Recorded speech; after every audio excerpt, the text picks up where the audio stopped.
여러분 이제 성탄절이 며칠 남지 않았습니다. 그런데 사실 암울한 소식들이 우리에게 계속 들려오고 또 대한민국의 정치적인 상황들이 너무나 가슴 아픈 그런 시기를 우리는 보내고 있습니다.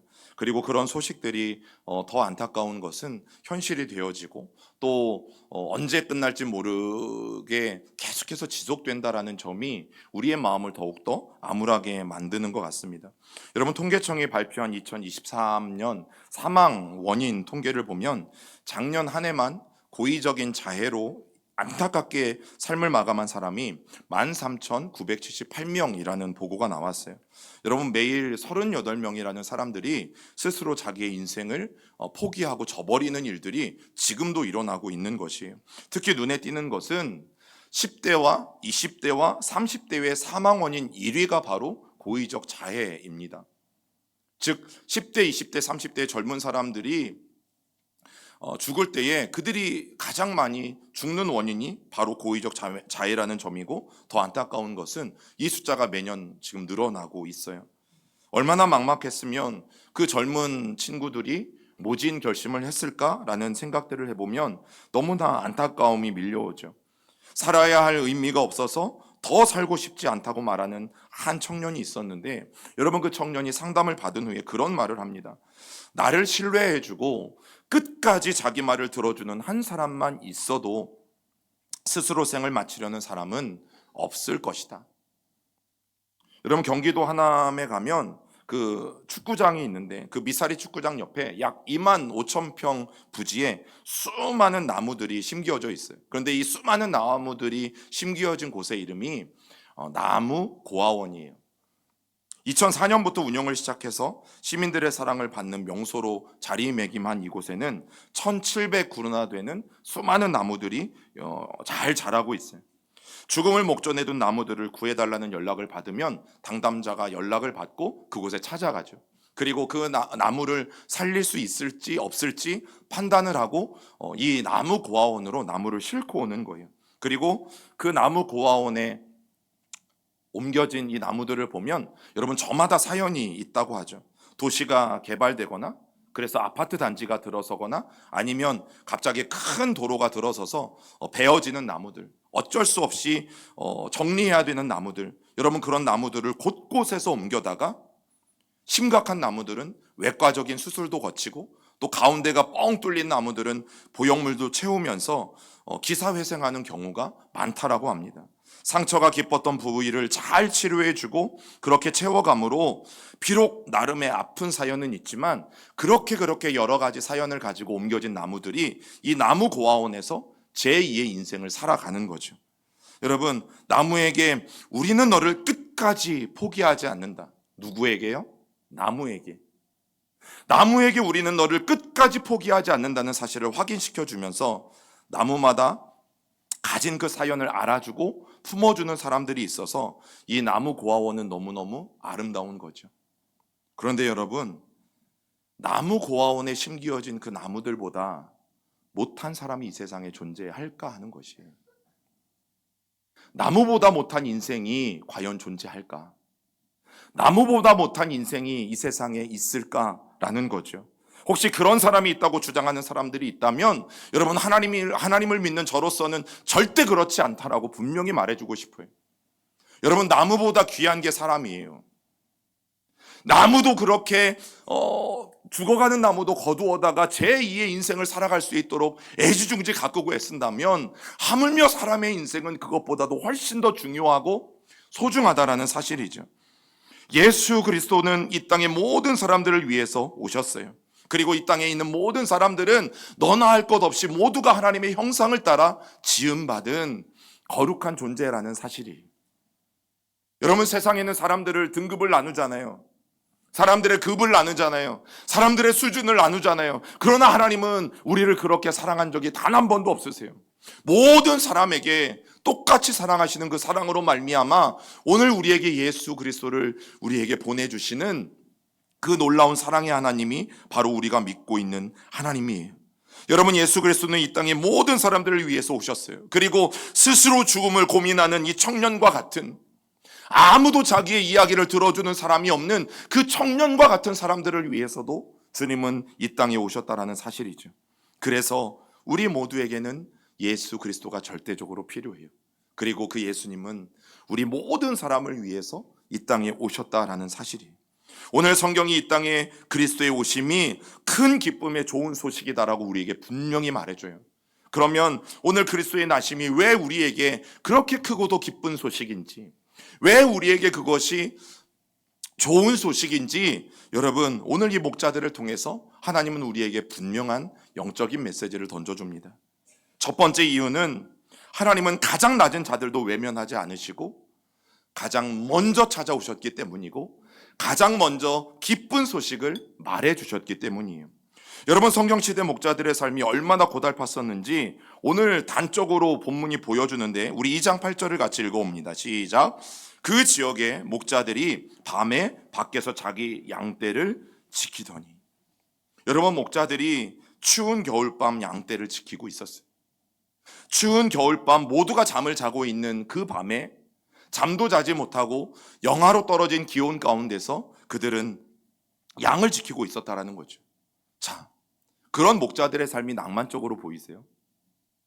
이런 목자들의 삶이 운치 있어 보이세요? 아니면 고달프고 힘들어 보이세요? 남들은 다 자고 있는 그 밤에 이들은 어쩔 수 없이 양을 지킬 수밖에 없는 그런 신세예요.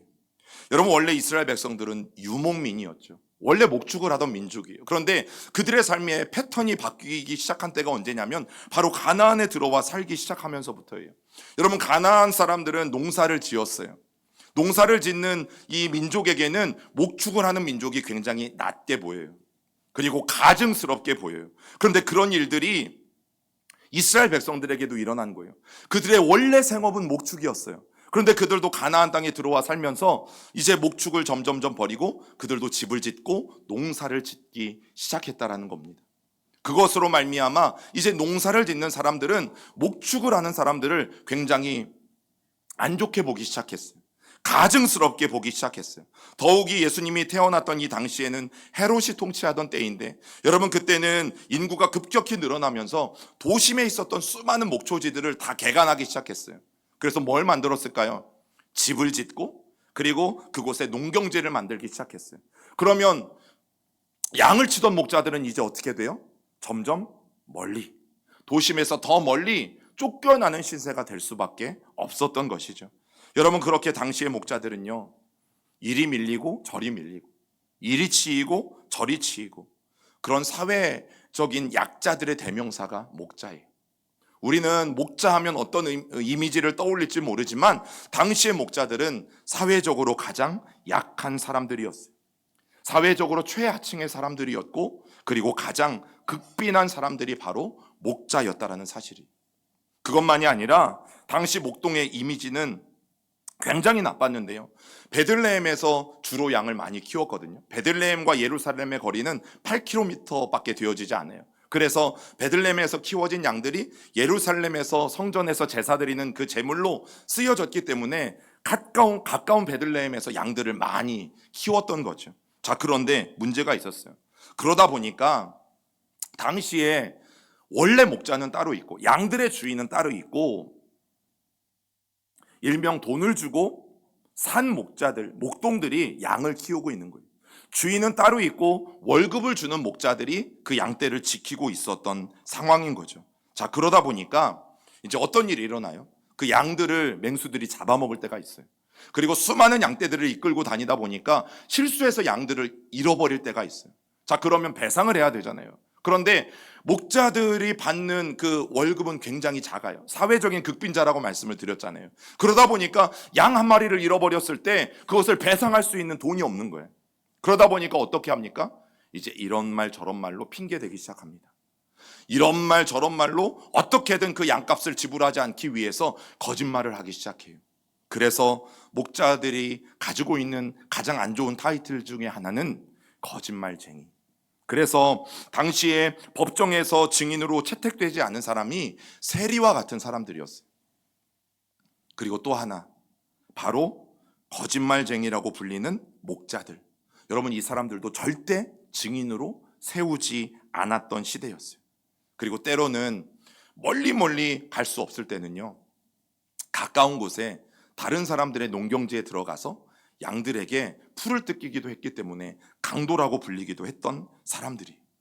여러분, 그래서 만약에 목자가 나 이제 목동일 그만뒀어, 나 이제 더 이상 저 주인집 양을 치지 않아도 돼, 이 말을 하면 사람들은 와, 저 사람 회개했네, 와, 이제 저 사람 새 사람이 되었네, 이런 의미로 받아들일 정도로 여러분, 목자에 대한 이미지가 굉장히 좋지 않았던 거죠.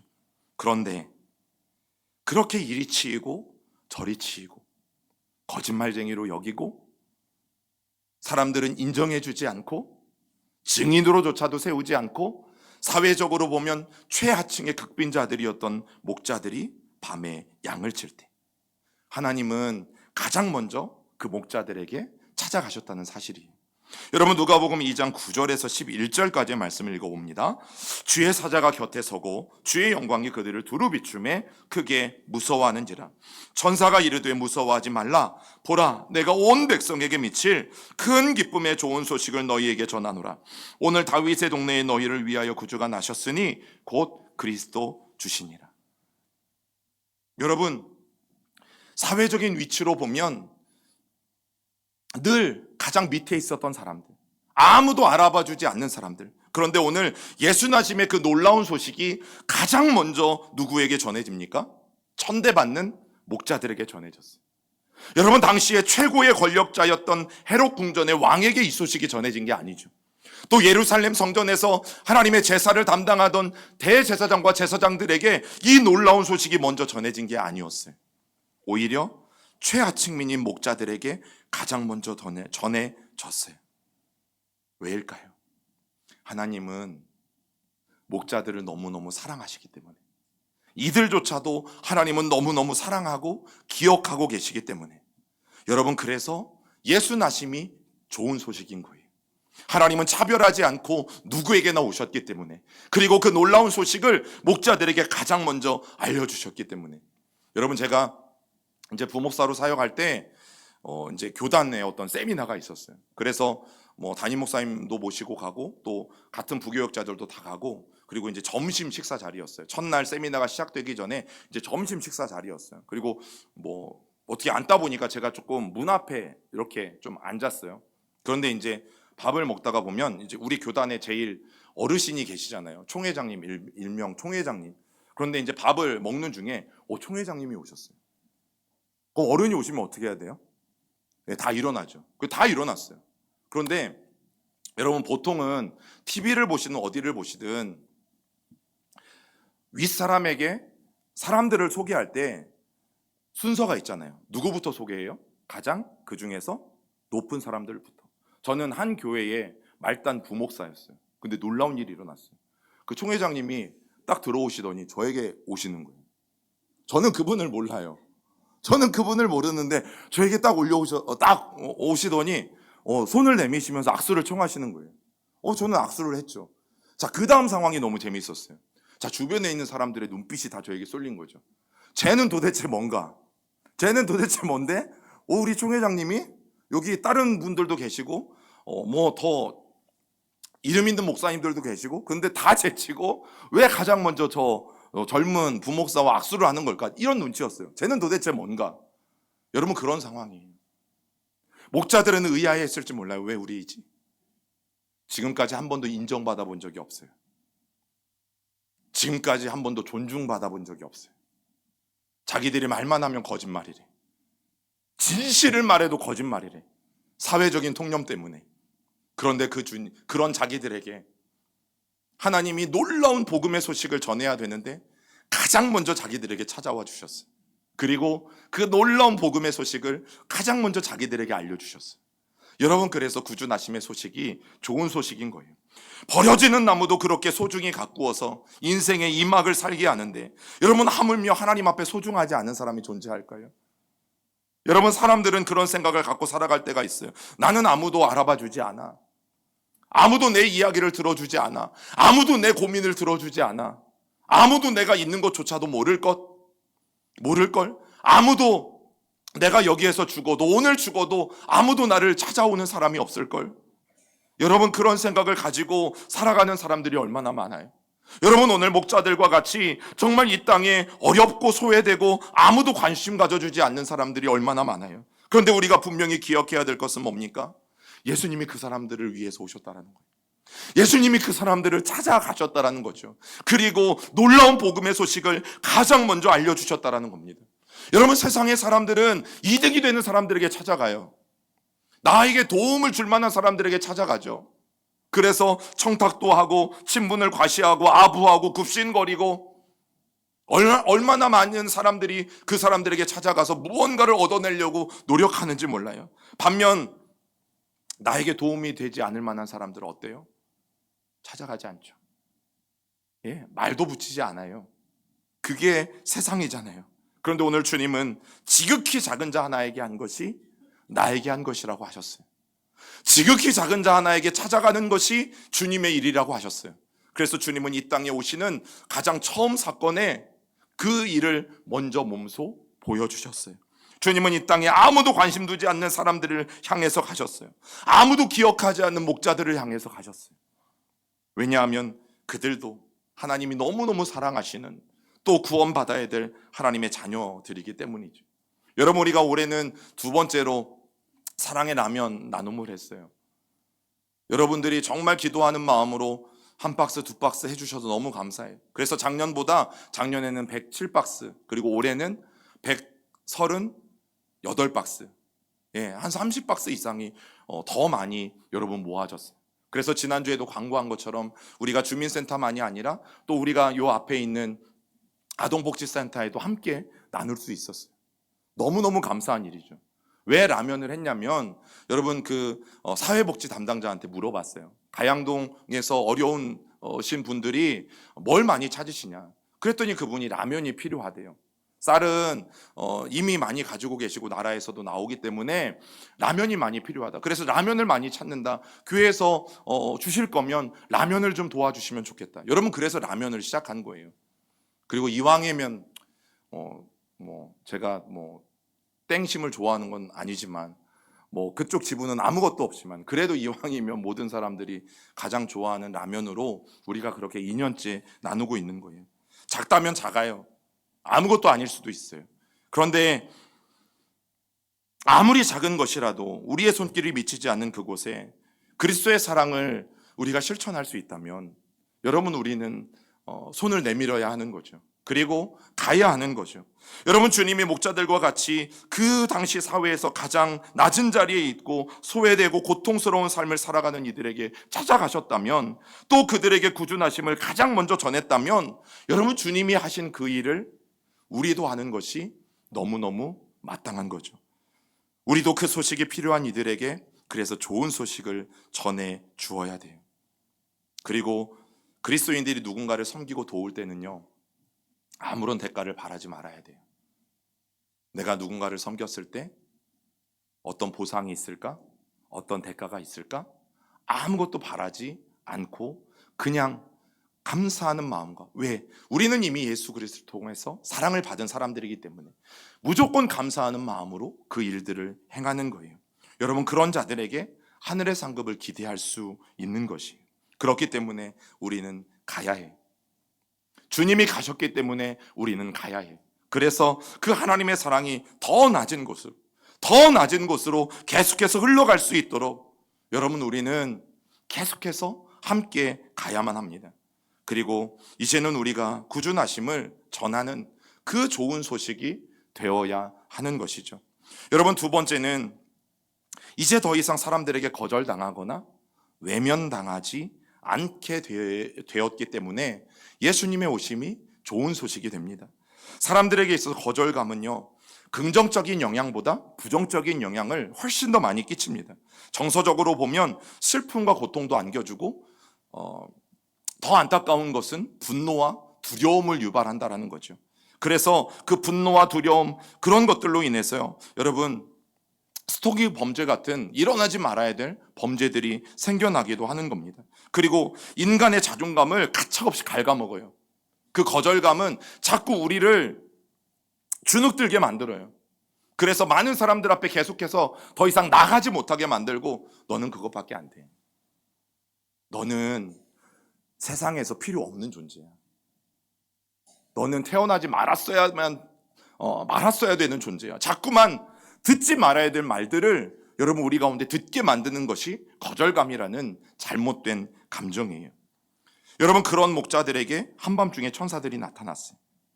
매일 거절을 당하는 게 일상이었고 무시를 당하는 것이 그들의 삶이었던 목자들이 지금껏 한 번도 경험해보지 못한 하나님의 영광을 경험합니다. 그리고 천사들을 만나고 그리고 그 천사들로부터 하나님의 음성을 듣게 되어지는 거죠. 여러분, 그들이 너무나 놀랐고 감동을 받았을 것이라는 것은 우리가 상상해 보면 알 수 있어요. 그런데 문제가 뭐냐면 동시에 매우 매우 두렵고 걱정이 되는 일이었어요. 왜냐하면 목자들의 위치를, 자신들의 위치를 누구보다 잘 알 거 아니겠어요. 사람들이 늘 자기들이 지나가면 수근수근대고 자기들을 향해서 욕한다라는 것을 누구보다도 잘 알고 있지 않았겠어요. 지금껏 한 번도 주목받은 적이 없고 거짓말쟁이, 위선자, 강도, 매일매일 이런 소리만 들으면 살았잖아요. 아무도 자신들의 말을 들으려 하지도 않았고 믿어주지도 않았고, 그래서 주님이 그런 자기들을 찾아와 주신 거 너무 감사해. 천사가 자기들에게 나타나 준 건 너무 감사해. 그런데 문제가 뭐냐면 오히려 그 소식이 전해진 게 무서웠어요. 왜냐하면 단순히 구주가 나셨다는 소식만을 전해들은 게 아니라 그 다음 주님의 말씀이 있었죠. 누가복음 2장 12절을 같이 읽어봅니다.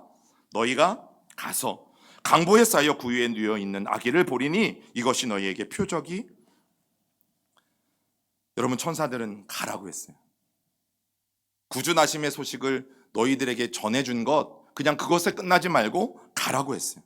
사실 가는 것 자체는 큰 문제가 아니죠. 그런데 문제가 뭐예요? 무엇이 목자들의 발걸음이 떨어지지 않게 만들었어요? 바로 사회적으로 통용되었던 자기들에 대한 나쁜 인식, 자기들에 대한 나쁜 말들. 여러분, 그것이 발목을 잡은 거죠. 만약 용기를 내서 부모에게 찾아갔다고 해요. 그럼 그 다음은요. 자, 우리가 한밤중에 지금 양을 치다가 천사를 만났습니다. 그리고 천사들이 구주 나신 소식을 우리에게 알려주어서 그 놀라운 소식을 우리가 듣고 오늘 당신에게 왔습니다. 여러분, 아무리 가서 이런 이야기를 한들 거짓말쟁이 말을 누가 믿어줍니까? 강도들의 말을 누가 믿어줍니까? 모든 사람들이 무시했던 그 사람의 말을, 목자들의 말을 여러분 누가 들어주겠어요? 말도 하기 전에 어쩌면 쫓겨날지도 모를 일인 거죠. 말을 들어주었다 해도 안 믿으면 그만인 거죠. 그래서 우리 하나님이 오늘 목자들에게 어떻게 하세요? 너희가 가서 강보에 쌓여 구유에 뉘어 있는 아기를 볼 것이다. 여러분, 강보는 아기가 태어나면 그 신생아를 싸는 싸개예요. 이건 너무 당연한 일이죠. 그런데 좀 이상한 게 있어요. 뭐예요? 구유에 누워 있는. 여러분, 어떤 집안도, 아무리 가난한 집안도 귀한 자녀가 태어나면 그 어린 아이를 짐승들의 먹이통에 넣어서 그 아이를 키우지 않는다는 거죠. 여러분, 그런데 이것이 증거가 되었어요. 이상한 광경인 거잖아요. 걱정하지 마. 너희들이 베들레헴에 가면 아기가 있을 건데 강보에 쌓여져 있을 거야. 그리고 그 아기는 일반적으로 어떤 아기들을 위한 요가 아니라, 잘 준비된 그런 요가 아니라 구유에 누워 있는 아기를 보게 될 거야. 여러분, 이게 증거가 되었어요. 누가복음 우리 2장 16절 17절도 같이 읽어봅니다. 빨리 가서 마리아와 요셉과 구유에 누인 아기를 찾아서 보고 천사가 자기들에게 이 아기에 대하여 말한 것을 전하니. 여러분, 주님은 아기가 어떤 상황에 있을지를 미리 알려주시면서 내가 너희에게 오늘 나타난 것은 거짓말도 아니고 분명한 사실이고 그 확실한 증거로 너희는 강보에 쌓여서 구유에 누워 있는 아기를 볼 것이라고 말씀하셨어요. 여러분, 비록 비천하고 무시당하는 목자들이었지만 용기를 얻고 그 특별한 징표를 마음에 품고 베들레헴으로 달려갔어요. 그리고 오늘 말씀해 보니까 빨리 갔어요. 지체하지 않았고 서둘렀어요. 더 이상 지체하지 않고 천사들의 말을 들은 즉시 달려갔어요. 그리고 가서 보니 어때요? 천사들이 말한 것처럼 구유에 누인 아기를 보게 되어진 거죠. 여러분, 정말이지 요셉과 마리아는 냄새나는 목자들을 반대하지 않았어요. 냄새난다고 거짓말쟁이라고 무시하거나 외면하지 않았어요. 그리고 절대 그들은 거절당하지 않았어요. 이 말씀을 보면 그들은 오히려 환영을 받았어요. 어쩌면 목자들은 난생 처음 받아보는 환영일지도 몰라요. 그동안 늘 외면만 당했거든요. 그동안 늘 무시만 당했거든요. 그동안 늘 사람들이 자기들과 함께하지 않으려 했거든요. 그런데 요셉과 마리아는 그 목자들을 환대해주고 환영해 주었어요. 목자들은 예수가 나신 집에 도착하자 자신들이 겪은 일을 모두 부모에게 이야기해 주었어요. 그리고 모든 이가 이 아이에게 놀랐고 마리아는 모든 일을 마음에 두었다라고 성경은 우리에게 말해주죠. 여러분, 하나님은 그런 분이세요. 오늘 수많은 사람들이 이 거절감으로 고통스러워해요. 아무도 나를 알아봐 주지 않고, 아무도 내 이야기를 들어주지 않고, 그런데 하나님은 그런 사람들을 그냥 지켜만 보고 계시지 않는다라고 우리에게 분명히 말해줘요. 거절감으로 외면당한 사람들이 있다면, 소외당한 사람들이 있다면, 나만 혼자라고 생각하는 사람들이 있다면, 아무도 내 이야기를 들어주지 않는다라고 오늘도 말하는 사람들이 있다면, 여러분, 하나님은 그 사람들을 외면하지 않고 찾아가 주시고 거절당하지 않도록 우리를 붙잡아 주신다라고 오늘 이 말씀을 통해서 분명히 말씀해 주시는 거죠. 하나님은 대책 없이 가라고 하지 않으셨어요. 가라고 하실 때는 하나님은 그 환경들을 다 예비해 놓으셨어요. 준비해 놓으셨어요. 목자들이 거절당하지 않도록, 오히려 거절이 아니라 환영을 받을 수 있도록 하나님은 모든 상황을 다 꾸며놓고 그들에게 가라고 하신 것이에요. 여러분, 하나님이 혹 우리에게 순종하라고 하신다면, 하나님이 어떤 것을 우리에게 가라고 말씀하신다면 하나님도 우리에게 똑같이 하시는 거예요. 아무것도 준비해 놓지 않고 무작정 가라고 하시는 것이 아니라 모든 환경들을 준비해 놓으시고 오늘 우리들을 보내시는 거죠. 우리가 외면당하지 않도록, 거절당하지 않도록 확실한 증거를 준비해 놓으시는 분이 바로 우리 하나님이세요. 우리는 그냥 순종해서 가면 되는 것이죠. 우리 누가복음 2장 20절을 함께 읽어봅니다. 목자들은 자기들에게 이르던 바와 같이 듣고 본 그 모든 것으로 인하여 하나님께 영광을 돌리고 찬송하며 돌아가니라. 여러분, 여기에 말하는 모든 것이 무엇이냐면, 목자가 베들레헴에 있는 아기 예수가 태어난 그 집에 도착했을 때 그들이 거절당하거나 문전박대를 당하지 않고 환영을 받았음을 보여주는 말이 모든 것이라는 말이에요. 또한 목자들은 예수님의 가족을 떠나면서 하나님께 모든 영광을 돌리고 찬양했다라고 성경은 기록하고 있어요. 여러분, 이제 우리가 성탄절을 앞두고 있어요. 우리는 예수 탄생을 직접 본 사람들은 아니죠. 그러나 우리도 예수 탄생을 알고 믿고 있는 사람들이, 그렇다면 우리도 목자들처럼 하나님 앞에 영광을 돌리고 하나님을 찬양할 이유가 분명히 있는 것입니다. 또한 예수님의 나심, 즉 큰 기쁨의 그 좋은 소식을, 그 구주나심의 좋은 소식을 어떤 모양으로든 구원을 기다리는 사람들에게 분명히 알려야 될 책임이 우리에게 있다라는 사실이죠. 여러분, 그것이 우리가 기다려야 될, 또 우리가 맞이해야 될, 우리가 보내야 될 성탄절이라는 사실입니다. 여러분, 구주가 나셨습니다. 그리고 그가 구유에서 나셨습니다.